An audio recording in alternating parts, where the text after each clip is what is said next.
అంతటా దైవజనుడైన ఎలీషాకు సేవకుడకు గెహజీ, సిరియా వాడైన ఈ నయామాను తీసుకుని వచ్చిన వాటిని అంగీకరించుటకు నా యజమానునికి మనసు లేకపోయాను, కానీ యెహోవా జీవము తోడు నేను పరిగెత్తుకొని పోయి అతన్ని కలుసుకొని అతని యొక్క ఏదైనాను తీసుకుందుననుకొని. చాలు.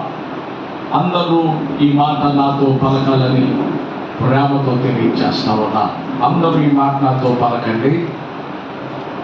అంతటా దైవజనుడైన ఎలీషాకు సేవకుడకు గెహజీ, సిరియనుడైన ఈ నయామాను తీసుకొని వచ్చిన వాటిని అంగీకరించుటకు ఆ యజమానునికి మనసు లేకపోయేను, కానీ యెహోవా జీవము తోడు నేను పరుగెత్తుకొని పోయి అతన్ని కలుసుకొని అతని యొద్ద ఏదైనాను తీసుకుందుననుకొని. అందరూ ఈ మాట జాగ్రత్తగా వినాలని ప్రేమతో తెలియజేస్తా ఉన్నా. వాక్యములో మనం చదువుతూ ఉన్నాం, ఎలీషా దగ్గర గెహజీ అనే ఒక అసిస్టెంట్ పాస్టర్ గారు ఉన్నాడు. పర్సనల్ గా ఆయనకి ఆ పని చేస్తూ కూడా ఉంటాడు. ఇటువంటి పనివాడు ఎలీషా కలిగి ఉన్నాడు. అయితే ఎలీషా గెహజీ గురించి రకరకాలుగా ఆలోచించాడు. నేను ఏలియా దగ్గర ఉన్నప్పుడు ఎట్లా రెండంతల ఆత్మను పొందుకున్నానో, ఈ గెహజీ కూడా నా దగ్గర ఉన్నాడు కదా, నా నుండి ఏదో ఒకటి ఒక ఆత్మ సంబంధమైనది పొందుకొని నాకులాగా అనేక మంది శిష్యులను తయారు చేసి నాకులాగా అనేకమైన అద్భుతాలు ఆశ్చర్యాలు చేసి చరిత్రను సృష్టిస్తాడు అని ఎలీషా తలంచాడు. కానీ దానికి విరుద్ధంగా గెహజీ నడిచాడు.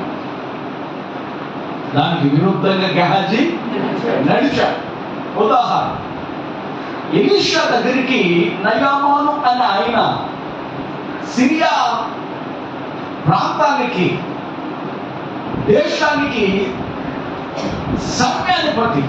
అతడట మంచి సైన్యాధిపతి, నమ్మకస్తుడు, పరాక్రమశాలి. ఇశ్రాయేలు దేశం మీదకి యుద్ధానికి వచ్చాడు. దేవుడే ఇశ్రాయేలీయుల మీద ఈ సిరియా అనేటువంటి నయమానుకు, సిరియనుడైన నయమానుకు దేవుడు జయించాడు. స్తోత్రం చెప్పండి. దేవుడు జయించినప్పుడు ఈ సిరియా సైన్యాధిపతి ఏం చేశాడంటే ఇశ్రాయేల్ దేశం నుంచి ఒక చిన్నదాన్ని చెరదీసుకుని వెళ్ళిపోయాడు తన ఇంటికి. తన ఇంట్లో పని చేస్తుందని, తన ఇంట్లో ఉన్న వారికి చెరువులు వదులుగా ఉంటుందని ఆ చిన్నదాన్ని తీసుకువెళ్ళాడు. సరే, బాగానే అతను యుద్ధం చేశాడు, జయము సంపాదించాడు, పరాక్రమశాలి, అద్భుతమైన నైపుణ్యతను కలిగినటువంటి వాడు నయామాను. అయితే ఇతడు పరాక్రమశాలి, అద్భుతమైనటువంటి వ్యక్తే. కానీ అతనికి ఏముందంటే ఒంటి నిండా కుష్ఠరోగం. ఏముందండి? పరాక్రమశాలి, కుష్ఠరోగం. అప్పుడు చెర తీసుకుని వెళ్ళిన ఈ చిన్నది ఏమన్నంటే తన యజమానురాలతో, అమ్మా, చాలా కాలముగా నేను మీ దగ్గర ఉంటూ ఉన్నాను. ఇశ్రాయేలీలో నుండి నన్ను చెరగా ఇక్కడ తీసుకుని వచ్చారు. మీరు వచ్చిన నాటి నుంచి తల్లిగా తండ్రిగా నన్ను బాగా చూసుకుంటున్నారు, తల్లిగా తండ్రిగా ఉన్నారు, బాగా చూసుకుంటున్నారు. అమ్మలేని లోటు మీరు తీరుస్తూ వస్తున్నారు, చాలా సంతోషం. పనిదానిగా మీరు నన్ను చూడలేదు. అయితే నా యజమానుడైనటువంటి ఈ నయామాను ఇశ్రాయేలు దేశంలో ఒక ప్రవక్త ఉన్నాడు. ఆ ప్రవక్త దగ్గరికి వెళితే ఇతడు స్వస్థత పొందుతాడు అని ఆ చిన్నది చక్కటి వార్తను చెప్పగానే ఆమె అనుకున్నది, ఎన్నో రకరకాల వైద్యాలు చేయించాం, ఎన్నో రకాలుగా తిప్పలు పడ్డాం, అయినా ఇతను కుష్ఠ రోగం పోలేదు. నువ్వు చెప్పావు కాదు, ఇది కూడా ట్రై చేద్దామని తన యజమానికి ఈమె చెప్పగానే ఏం చేసింది అంటే తన యజమానుడైన నయమాను రాజు గారికి తెలియజేశాడు. సిరియా రాజు ఈ సిరియా రాజు ఏం చేశాడంటే ఇశ్రాయేల్ రాజుకు ఒక లెటర్ రాశాడు. రాజా, ఇదిగో నా సైన్యాధిపతి పరాక్రమశాలిని మీకు తెలుసు, మంచివాడని తెలుసు, అయితే అతనికి కుష్ఠరోగం ఉంది. నువ్వు బాగు చేస్తావట, నువ్వు బాగు చేసినందుకు ఈ కానుక కూడా పంపిస్తున్నాను అని లెటర్ రాస్తే లెటర్ చదువు అంటాడు, నేనేమో దేవుళ్ళ రోగం పోగొట్టడానికి, నేనేమన్నా ప్రవక్తనా స్వస్థత చేయడానికి? ఇతడు కలహానికి కారణంగా మాట్లాడుతున్నాడని సుర్రుబుర్రులు ఆడుతూ ఉంటే ఆ విషయం ఎలీషాకి తెలియగానే ఎలీషా ఏం చేశాడంటే, మీరు కంగారు పడిన అవసరం లేదు రాజా, రాని నేను ఉన్నానుగా, నేను ప్రవక్తనుగా రాని అని చెప్పి ఎలీషా చెప్పాడు.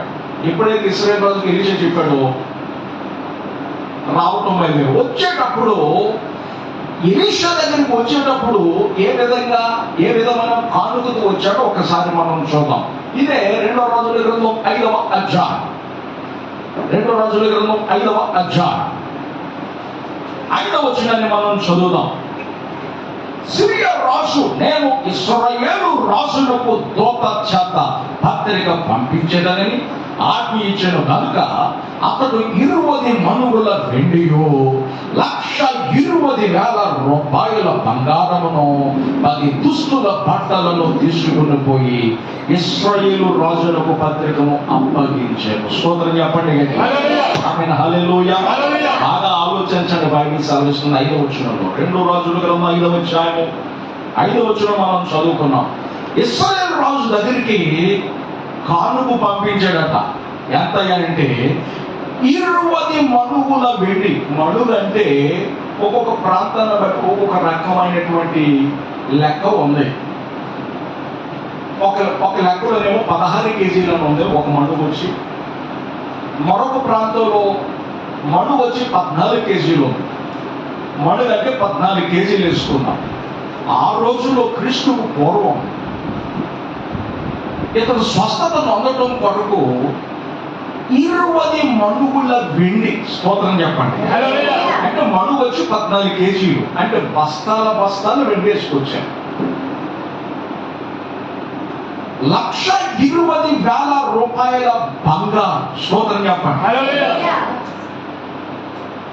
అంత ఖరీదు చేసే బంగారం అంటే ఈ రోజుల్లో లెక్కేసుకుంటూ ₹1,00,00,000 పైన అవుతుంది. 10 దుస్తుల బట్టలు, రాజవస్త్రాలు ఎట్లా ఉంటాయండి, ఎంత ఖరీదుగా ఉంటాయి. నేను విన్నాను, ఒక అధికారి వేసేటువంటి ఒక జత ఖరీదు ₹50,000 అంట. ఒక జత ఖరీదంతా చెప్పాలి కదా. మరి రాజులు వేసే వస్త్రాలు ఎంత ఖరీదుగా ఉంటాయి. అంత ఖరీదైన 10 జతల వస్త్రాలు పంపించగానే ఎలీషా చూశాడు. రాజు ఎలీషా దగ్గరికి పంపించాడు ఈ నయమాన్ని. అనుకున్నాడు, నా నెత్తి మీద చీపెట్టి ప్రార్థన చేస్తాడు, లేకపోతే నా దేహం మీద ఎక్కడైతే కూర్చుందో అట్లా చెయ్యాలాడించి నా కొరకు ప్రార్థన చేస్తాడు అని అనుకున్నాడు. కానీ దాన్ని భిన్నంగా ఎలీషా ఏం చేశాడంటే, నువ్వు వచ్చిన దారిలో ఒక నది ఉందయ్యా, ఆ నదిలో 7 సార్లు మునుగు. ఎన్నిసార్లు? 7 సార్లు మునుగు, నీకు స్వస్థత వచ్చేస్తుందన్న. కోపగించుకుని కనీసం ఇంత సైన్యాధిపతిని నాకెంత గౌరవం లేకపోయాడు, రావడం వెళ్ళటమే కింద దిగకుండా మీరు అక్కడికి నది దగ్గరికి వెళ్ళండి 7 సార్లు మునిగి అన్నాడు. మన ప్రాంతంలో శ్రేష్టమైన నదులు లేవా, ఈ మాట అంటాడా అని చెప్పేసి కోపగించుకుంటూ వెళ్తున్నాడు. అప్పుడు అతనితో వచ్చినటువంటి ఒక పనుడు అంటాడు, అయ్యా నయమాను, నా కొరకు ఇది చెయ్యి అని అడిగితే నువ్వు చేసేవాడువా కాదా? అయ్యో చేసేవాడిగా, మరి ఖర్చు లేని పని కాదు నదులు మునగడం, స్తోత్రం చెప్పండి. ఖర్చు లేని పని కదా, కాబట్టి నదులు మునగయ్యా 7 సార్లు అన్నాడు. ఇది కూడా మంచిదని లోబడి ఏం చేశాడంటే 7 సార్లు మునిగాడు. స్తోత్రం చెప్పండి. 6 సార్లు మార్పు లేదు, 7 సార్లు మునిగేదాడికి వారి దేహం పసిపిల్ల వారి దేహంలాగా మారిందట. స్తోత్రం చెప్పండి. అయితే కృతజ్ఞత వచ్చేసింది. ఇసురుకున్న ఆయన కసురుకున్నటువంటి ఈ వ్యక్తి మరలా ఎలీషా దగ్గరకు వచ్చి స్వస్థత పొందిన తర్వాత ఏమంటున్నాడు తెలుసా? ఆ మాట కూడా చదువుకుందాం. నేను చదివిన మాట మీకు అర్థం కావాలంటే ఉపోద్ఘాతాన్ని మీతో చెప్పాలి. ఇది చదివించాం. 2వ రాజుల గ్రంథం 5వ అధ్యాయం 15-16 వచనాలు మనం చదువుదాం. అప్పుడు అతడు తన పరివారముతో కూడా దైవ జనుని దగ్గరకు తిరిగి వచ్చి అతని ముందర నిలిచి చెప్తగించుము, ఇశ్రాయేలులో ఉన్న దేవుడు తప్ప లోకమంతటి యందును మరి యొక్క దేవుడు లేడని నేను ఎరుగుదును. ఇప్పుడు నీవు నీ దాసుడైన నా యొద్ద బహుమానము తీసుకొనవలసినదని అతనితో చెప్పగా, ఎలీషా, ఎవని సన్నిధిని నిలబడి ఉన్నాను, ఇశ్రాయేలు దేవుడిన యెహోవా జీవముతోడు నేనేమి తీసుకొనని అతనితో చెప్పాను. నయమాను అతనిని ఎంతో బతిమాలినను అతడు ఒప్పకపోయిన. స్తోత్రం చెప్పండి. ఇలా 20 మణుగుల వెండి తీసుకొచ్చాను, 1,20,000 రూపాయల బంగారం తీసుకొచ్చాను, ధనం తీసుకొచ్చాను, 10 జతల వస్త్రాలు తీసుకొచ్చాను.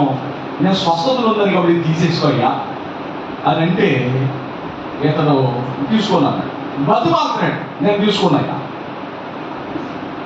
ఎందుకంటే స్వస్థత పొందేశాను కాబట్టి వదిలించేసుకున్నాను, దేవుడికి ఇచ్చేశాను, ఇక అంతే అని అనుకుంటాడేమో అని దేవుడు ఉచితంగా ఇచ్చాడు కాబట్టి ఉచితంగా ఇచ్చాను, నువ్వు నాకు ఏమి ఇవ్వక్కర్లా. స్తోత్రం చెప్పండి.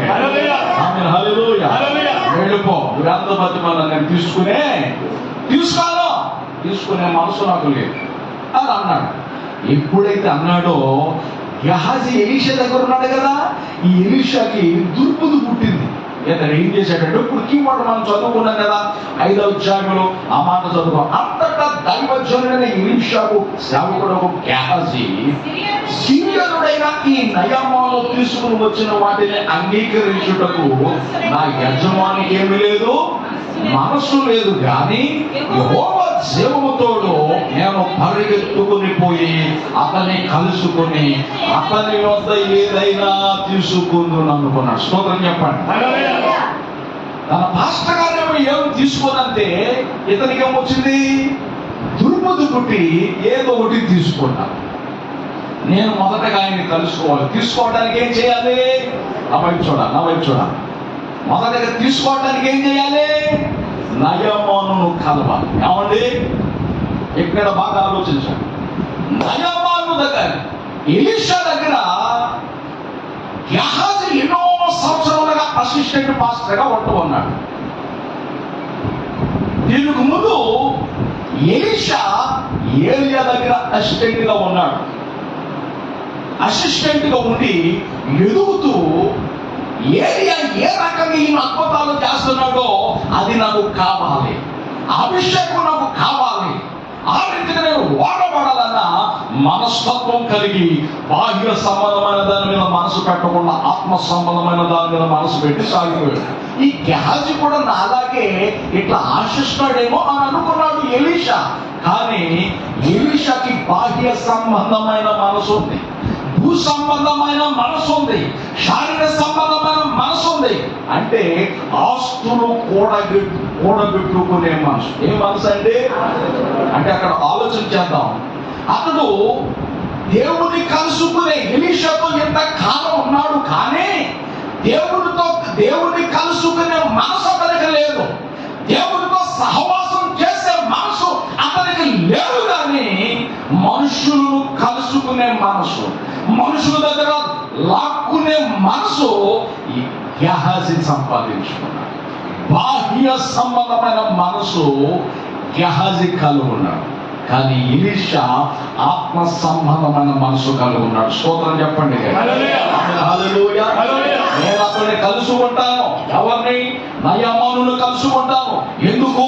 20 మణుగుల వెండి తీసుకొచ్చాడు, 1,20,000 రూపాయల విలువ కలిగినటువంటి ధనము తీసుకొచ్చాడు, బంగారానికి సంబంధించిన ధనం తీసుకొచ్చాడు, 10 దుస్తుల బట్టలు తీసుకొచ్చాడు. ఎంత విలువైన ధనం వస్తే ఇది తీసుకోడంట మా పాస్టర్ గారు, ఇది తీసుకోడంట. అతనికి తీసుకునే మనసు రాకపోవచ్చు, కానీ నాకు దాన్ని గెహాజీ ఏం చేసేదంటే ఆలోచన చేసి అతనిని కలుసుకున్నాడు. అతనిని కలుసుకోవడానికి పరిగెత్తాడట. ఏం చేశాడట? 20 వచనంలో రాయబడింది. ఏం చేశాడట అతడు? అతడు పరిగెత్తుకుని పోయి అతన్ని కలుసుకొని, నిన్ను అడుగుతున్నాను ఒక మాట, ఇతనికి దేవుణ్ణి కలుసుకునే ఆరాటం లేదు, దేవుడితో సహవాసం చేసే ఆరాటం లేదు. సంబంధమైన మనసు. ఏ మనసు అంటే? చెప్పాలి గట్టిగా, మనుషులను కలుసుకోవాలి, ఏదోటి సంపాదించాలి, ఏదోటి కూడబెట్టుకోవాలన్న మనసు గెహాజీ పోండి. ఈ గెహాజీ పరిగెత్తికి వెళ్ళి ఆయన కలుసుకోగానే ఈయన దిగి ఏమిటయ్యా పరిగెట్టుకొచ్చాం అని అడుగుతున్నాడు. ఈ నయమ్మ, లేదయ్యా నా యజమానుడు ముందు వద్దన్నాడు కదా, ఇప్పుడు నా యజమానుల దగ్గరికి ఎఫ్రాయిము ప్రాంతము నుండి కొంతమంది వచ్చారు. ఎఫ్రాయిము ప్రాంతము నుండి కొంతమంది వచ్చారు. ఆ మాట చదువుకుందాం. ఇదే 2వ రాజుల గ్రంథం 5వ అధ్యాయం 22వ వచనాన్ని మనం చదువుదాం. నా యజమానుడు నా చేత వర్తమానం పంపి, ప్రవక్తల శిష్యులు ఇద్దరు ఎవరు ఎఫ్రాయిము మన్యము నుండి నా యొద్దకు ఇప్పుడే వచ్చారు కనుక నీవు వారి కొరకు 2 మణుగుల వెండియు 2 దుస్తుల బట్టలను దయచేయమని సెలవిచ్చుచున్నాను. స్తోత్రం చెప్పండి. ఎలీషా వద్దన్నాడు, కానీ గెహాజీ ఏం చేస్తున్నాడు? దుర్బుద్ధితో ఇది నాకు కావాలి అని ఆశించాడు. ఎలీషా పంపించలేదు, ఇతడు వచ్చాడు. ఇతడు వచ్చిన తర్వాత జరిగిన సిచ్యువేషన్ ఏంటో తెలుసా? అతను చూసి రథము దిగి ఎదుర్కొంటూ వెళ్ళాడు.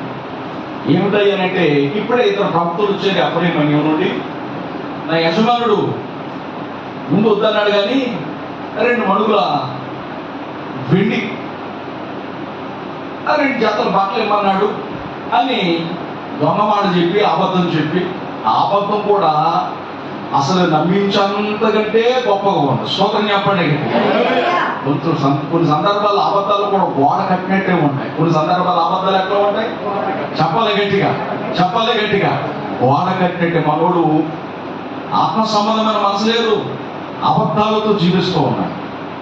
అబద్ధాలు ఎదిగాడు.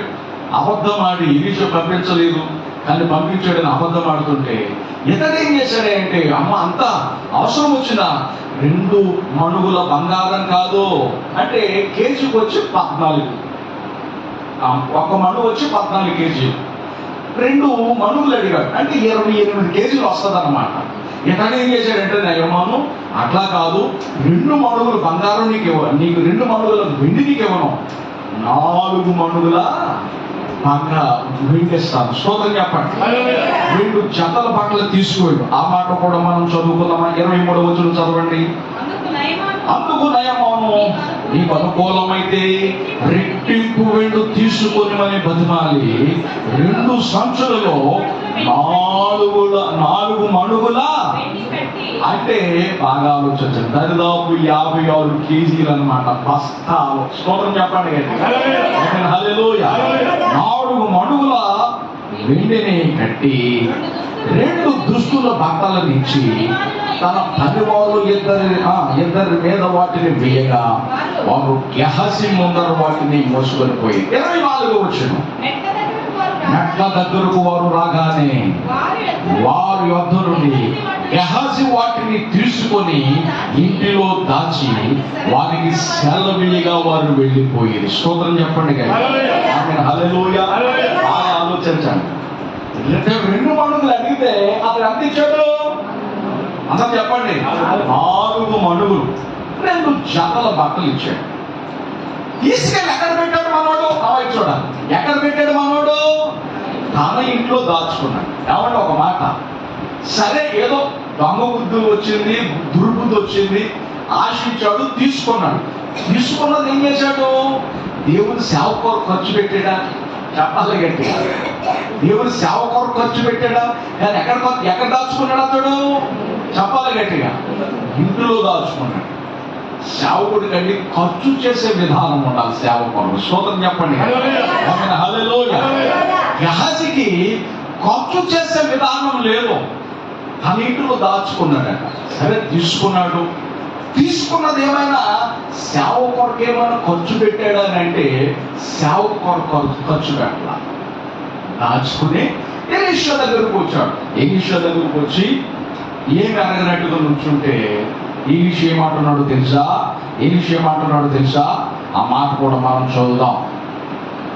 25వ వచనం, 26వ వచనం మనం చదువుదాం. అతడు లోపలికి పోయి 25, 26 అతడు లోపలికి పోయి తన యజమానిని ముందర నిలువగా ఎలీషా వానిని చూచి, గెహజీ, నీవెచ్చట నుండి వచ్చినవని అడిగినందుకు వాడు, నీ దాసుడనైన నేను ఎచ్చటికి నీ పోలేదని. స్తోత్రం చెప్పండి.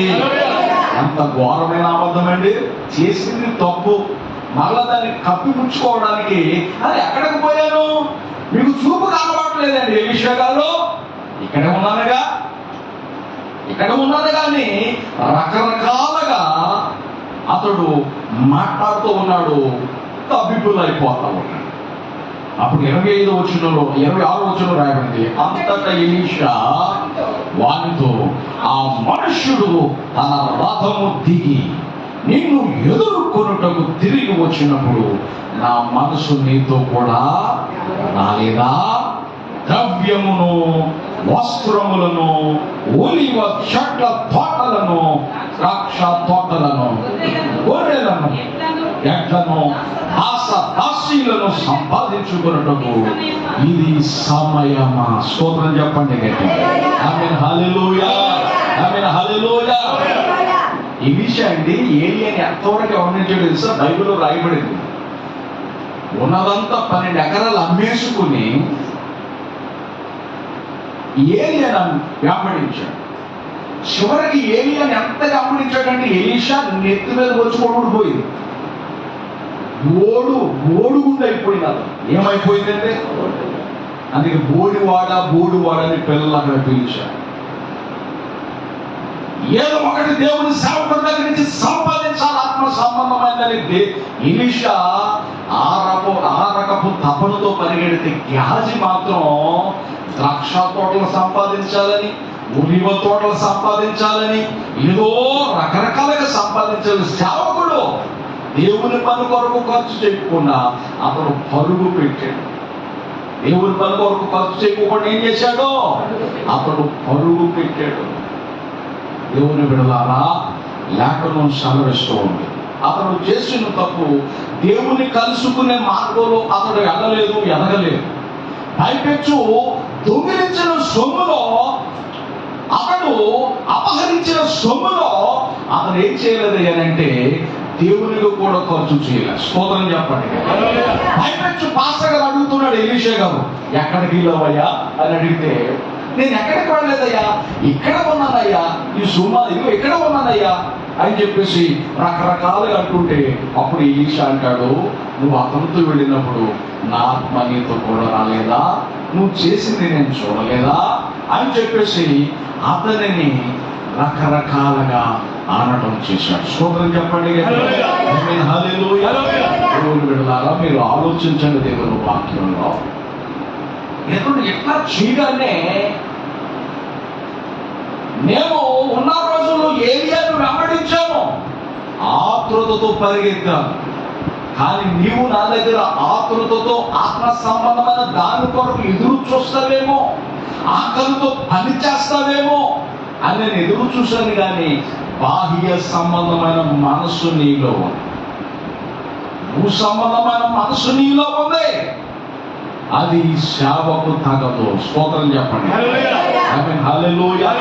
అది సేవకు తగదు.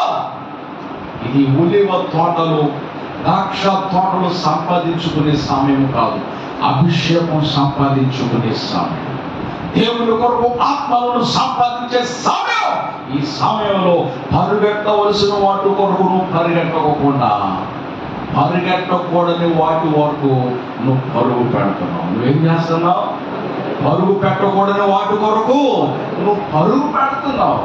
ఇది నీకు తగదయ్యా. స్తోత్రం చెప్పండి. ఆమేన్, హల్లెలూయా, ఆమేన్, హల్లెలూయా. ఎలీషా పంపించలా. పైపెచ్చు ఈ నయామాను తీసుకొచ్చిన ఈ 20 మణుగుల వెండి, 1,20,000 రూపాయల ఆ బంగారం ఖరీదు చేసే డబ్బు, అది దుస్తుల బట్టలు పంపిస్తే వద్దన్నాడు ఎలీషా. కానీ వద్దన్న తర్వాత దేవుడు ఎలీషాకి ఎంత ఇచ్చాడయ్యానంటే ఆ మాట కూడా చదువుకుందాం, చూద్దాం వాక్యంలో. 8వ అధ్యాయం, 2 రాజుల గ్రంథం 8వ అధ్యాయం, 2 రాజుల గ్రంథం 8వ అధ్యాయము 9వ వచనం మనం చదువుకున్నాం. కాబట్టి హజాయేలు దమస్కులో ఉన్న మంచి వస్తువులన్నిటిలో 40 ఒంటెల మోతంత కానుక తీసుకొని, స్తోత్రం చెప్పండి గట్టిగా. ఆ వచనమంతా మీరు చదువుకోండి, ఆ అధ్యాయమంతా మీరు చదువుకోండి. మొదట కొంచెం వద్దన్నాడు, దేవుని కొరకు పరిగెడుతున్నాడు ఎలీషా.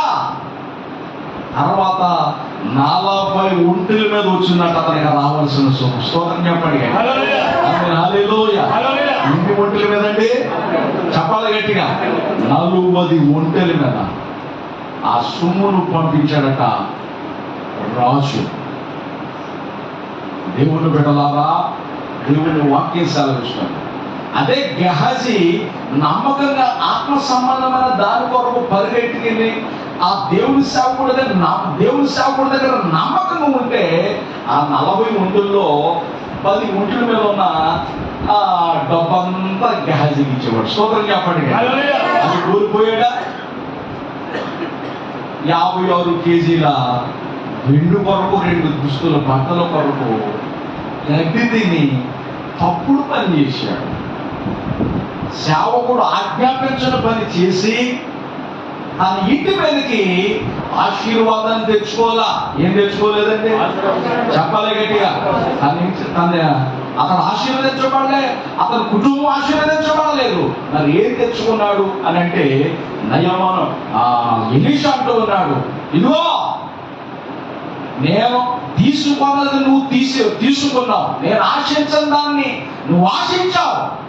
కాబట్టి ఆ మాట చదువుకుని 27వ వచనం, 5వ అధ్యాయము 2 రాజుల గ్రంథం 5వ అధ్యాయము 27వ వచనాన్ని మనం చదువుకుందాం. కాబట్టి నయామానుకు కలిగిన కుష్టు నీకును నీ సంతతికి సర్వకాలము అంటియుండును అని చెప్పగా, వాడు మంచు వలె తెల్లనైన కుష్ఠము కలిగి ఎలీషా ఎదుట నుండి బయటకు వెళ్ళాను. స్తోత్రం చెప్పండి గట్టిగా. హల్లెలూయా. సేవ చేసి సేవకుడి దగ్గర ఎదుగుతూ వర్దెల్లవలసింది పోయి, ఆశీర్వాదకరంగా ఉండవలసింది పోయి, మనోడు ఏం తెచ్చుకున్నాడు? చెప్పాలి గట్టిగా. కుష్ఠరోగం తెచ్చుకున్నాడు. అంతటితో ఆగిపోయాడా? తన సంతతి అంతటికి ఏం తెచ్చాడు? కుష్ఠరోగం తెచ్చాడు. ఎంత దుఃఖకరమైన పరిస్థితి అండి. తన సంతతి అంతటికి కూడా కుష్ఠరోగం తీసుకొచ్చాడు. ఏమండి, ఎంత దిగజారిపోయాడండి. మన బిడ్డలకి ఏమి ఇస్తాం? మనం ఆశీర్వాదాన్ని ఇస్తాం, వర్ధలాలని మనం ఆశిస్తాం, అట్లా ఆశించాలి. కానీ గెహజీ కుష్ఠును తెచ్చుకున్నాడు. తన సంతతికి కూడా ఏం తెచ్చాడో? చెప్పాలి గట్టిగా. కుష్ఠును తీసుకొచ్చు. అదే దేవుని వాక్యం సెలవిస్తుంది. దేవుడు వద్దన్నది అతడు తీసుకున్నాడు. నయామానుకు కలిగినటువంటి ఈ కుష్టు అతనికి అతని సంతతి అంతటికి వచ్చినట్లుగా బైబిల్లో మనం చూస్తాం. దేవుని బిడ్డలారా, ఇట్లా రావటానికి కారణం ఏంటో తెలుసా? గెహజీ బాహ్య సంబంధమైన మనసు. ఏ మనసు అండి? అందరూ చెప్పాలి. సేవకుడే, దేవుని అద్భుతాలు చూసిన వాడే, దేవుని మేలు పొందుకున్నటువంటి వాడే, దేవుని శక్తిని కన్నారా చూసినటువంటి వాడే. ఎలీషా చేసే అద్భుతాలు అనుక్షణం దగ్గరుండి చూస్తున్నాడు. ఆత్మలో మండవలసిన వాడు, ఆత్మలో దేవత కలిగి ముందుకు సాగగలిగినటువంటి స్థితిలో ఉండవలసిన వాడు. బాహ్య సంబంధమైన మనసు అనే అతడు కలుగు. ఏ సంబంధమైన మనసు అంటే? భూ సంబంధమైన మనసు. దేవుని బిడ్డలారా, బైబిల్ సెలవిస్తాం, భూ సంబంధమైన మనసు మనకు నాశనాన్ని తీసుకొస్తాడు. శారీర సంబంధమైన మనసు మనకి నష్టాన్ని తీసుకొస్తుంది. శారీర సంబంధమైన మనసును మనం కలిగి ఉండకూడదు. స్తోత్రం చెప్పండి. హల్లెలూయా, యేసువుడు హల్లెలూయా. ఈ మనసును మనం కలిగి ఉండకూడదండి. చెప్పాలి గట్టిగా. శారీర సంబంధమైన మనసును మనం కలిగి ఉండకూడదు. అబద్ధాన్ని మనం కలిగి ఉండకూడదు. మోసాన్ని మనం కలిగి ఉండకూడదు. సౌలు అంతకంతకు నిరసిపోవడానికి, దావీదు అంతకంతకు వదలటానికి కారణం ఏమిటో తెలుసా? సౌలును పిలిచింది దేవుడే, ఎన్నుకొన్నది దేవుడే, రాజుగా అభిషేకించింది దేవుడే. కానీ రాను రాను దేవునికి దూరం అయిపోయి సింహాసనాన్ని కాపాడుకునే విషయంలోనే దావీదును తరుగుతూ ఉన్నాడు. దేని కొరకు తరుగుతున్నాడండి? సింహాసనాన్ని కాపాడుకోవడం కొరకు. అతని తర్వాత అతడు కొడుకు ఏలాలని బాహ్య సంబంధమైన మనసుతో దావీదును పరిగెట్టిస్తున్నాడు, దావీదును తరుగుతున్నాడు. కానీ దావీదు ఆత్మ సంబంధమైన మనిషి. పదవుల మీద ఆశ పెట్టుకున్నవాడు కాదు, పదవుల కొరకు పరిగెట్టేవాడు కాదు. దేవుడి కొరకు పరిగెడుతున్నాడు. దేవుడి కొరకు పరిగెడుతుంటే వాక్యం సెలవుస్తుంది, దావీదు అంతకంతకు వర్తిల్లేను. స్తోత్రం చెప్పండి. బాహ్య సంబంధమైన మనసు కలిగిన సౌలు కుటుంబము అంతకంతకు నేరసిల్లిపోయిన దేవుడి వాక్యంలో మనం చదువుతాం. బాహ్య సంబంధమైన మనసు కలిగిన వారు బలహీనులైపోతారు. బాహ్య సంబంధమైన మనసు కలిగినటువంటి వారు దేవునిలో ఎదగలేం. గెహజీ ఎదగలేదు. పైపెచ్చు అతని సంతతికి కుష్టును తీసుకొచ్చాడు. కారణం ఏంటో తెలుసా? దేవుని కలుసుకోవలసిన టైంలో, దేవుడు ఎదగవలసిన టైంలో మనుషుల కొరకు, మనుషుల సంబంధమైనటువంటి ఆస్తిపాస్తుల కొరకు పరిగెడతాడు. ఎక్కడికి పరిగెడతాడంటే అతడు సేవకుడు, 10 మందికి చెప్పవలసినటువంటి వాడు. కానీ అతడు ఎంత దుష్ట స్థితిలో ఉన్నాడో మనం ఆలోచన చేస్తున్నాం. స్తోత్రం చెప్పండి గట్టిగా. హల్లెలూయా. అది కీవర్డ్ లో మనం చదువుకున్నాం. 2 రాజుల గ్రంథం 5వ అధ్యాయము 20వ వచనం మనం చదువుకున్నాం.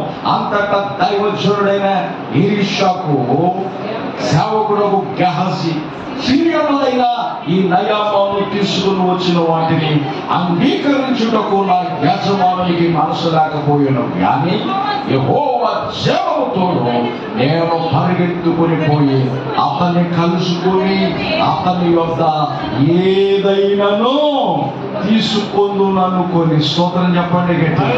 అంటే దేవుని కలుసుకోవడానికి పరుగు లేదు, మనుషుల దగ్గర తీసుకునే తత్వాన్ని కలుగునే. నేను ఒక మాట చెప్తున్నాను, నీవు నీ ఆత్మీయ జీవితంలో దేవుణ్ణి కలుసుకునే స్థితికి ఎదగాలి. స్తోత్రం చెప్పండి.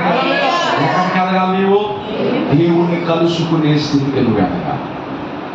ఎప్పుడైతే దేవుని కలుసుకుంటావో, ఎప్పుడైతే దేవుని ప్రత్యక్షతను కోరుకుంటావో, ఎప్పుడైతే దేవుని ప్రత్యక్షతను పొందుకుంటావో, నీ లైఫ్ స్టైల్ వేరుగా ఉంటుంది. స్తోత్రం చెప్పండి. హల్లెలూయా. దేవుని బిడ్డలారా, ఆత్మ సంబంధమైన దాని కొరకు మనం పరుగు పెట్టాలి. దేని కొరకు మనం పరుగు పెట్టాలి? చెప్పాలి గట్టిగా. ఆత్మ సంబంధమైన దాని కొరకు పరుగు పెట్టాలి. గెహజీ లాగా మనం పరిగెట్టకూడదు. ఈ గెహజీ కుష్టును సంపాదించాడు. ఒక మాట, గెహజీకి కయ్యూనికి దగ్గర సంబంధం ఉంది. నువ్వు ఎక్కడికి వెళ్ళావని ఎలీషా అడిగితే పశ్చాత్తాపడయ్యా, తప్పయిందా, నేను అట్లా వెళ్ళాను ఎట్లా నీకు తెలిసిపోయిందా, నన్ను క్షమించాయి అంటే వేరే రకంగా ఉండేది. నేను అక్కడికి వెళ్ళానయ్యా, నీ ముందు ఉన్నానుగా అని అంటున్నాడు. కయ్యను కూడా, కయ్యను నీ తమ్ముడే నీ పేరు ఎక్కడంటే, కయ్యను అంటాడు నా తమ్ముడికి ఏమైనా కావాలా, లేదా నువ్వేమైనా జీతం ఇస్తున్నావా అని అంత కఠినంగా అడిగాడు. అప్పుడు దేవుడు అన్నాడు, నీ తమ్ముడైన హేబేలు యొక్క రక్తము నేలలో నుండి నాకు మొర్ర పెడుతుంది. నేలలో నుండి ఏం చేస్తుంది? నాకు మొర్ర పెడుతుంది. కాబట్టి ఇదిగో నీ నిమిత్తము ఈ ప్రాంతం భూమి శపించబడుతుంది. స్తోత్రం చెప్పండి. నువ్వు సేద్యము చేస్తావు కానీ అది సారము నీకు ఇవ్వదని దేవుడు ఆ రీతిగా తెలియచేశాడు. శపించాడు. ఇక దేశ దిమ్మరం అయిపోతావు, నీవు ఏ విషయంలోనూ స్థిరుడు కాదని దేవుడు తెలియజేశాడు. శపించాడు, దేవుని సన్నిధి వెలువేశాడు. ఇవన్నీ ఎందుకో తెలుసా? వాళ్ళు అట్లా చేశారు కనుక వారికి అట్లా లభించింది, అట్లా వారికి కలిగింది. కాబట్టి మీరు అట్లా చేయకుండా జాగ్రత్త పడమని దేవుడు మనకి సూచన. స్తోత్రం చెప్పండి. హల్లెలూయా. వారు చేసిన తప్పులు మనం చేయకూడదు, వారు జీవించిన మలినమైన జీవితాన్ని మనం జీవించకూడదన్న విధానంతో దేవుడు మన కొరకు రాశాడు. అంతేగాని వాళ్ళలాగా మనం చేస్తాడనో, వాళ్ళలాగా మనకు కూడా శాపం వస్తుందనో కాదు. ఆ కాలంలో వాళ్ళు అట్లా చేశారు కనుక వారికి ఈ విధమైన కష్టం వచ్చింది. మీరు అట్లా ఉండొద్దు. స్తోత్రం చెప్పండి గట్టిగా. అట్లా మీరు ఉండొద్దు అన్నది. దేవుని కలుసుకునే టైంలో దేవుని కలుసుకోవాలి. నేను చెప్తున్నాను, దేవుని ఎవరైతే కలుసుకుంటారో వారి బ్రతుకులు 3 పూలు 6 కాయలు. స్తోత్రం చెప్పండి. మొదటి స్థానాన్ని దేవునికి ఇవ్వాలి. ఎవరికి ఇవ్వాలండి? మొదటి స్థానాన్ని దేవునికి ఇవ్వాలి. గెహాజీ దేవుని కలుసుకునే మనసు లేదు, మనుషుల్ని కలుసుకునే మనసు అతను ఉంది గనక అతడు ఆశీర్వాదకరంగా లేకపోగా పైపించు అతడు కుష్టిని సంపాదించుకున్నాడు, అతని ఇంటోళ్ళకి కుష్టిని సంపాదించాడు. అటువంటి దుస్థితికి మనం వెళ్ళొద్దు. దేవుని కలుసుకున్న దేవుడి మాటలు దీవించును గాక. ఆమె తల వచ్చండి.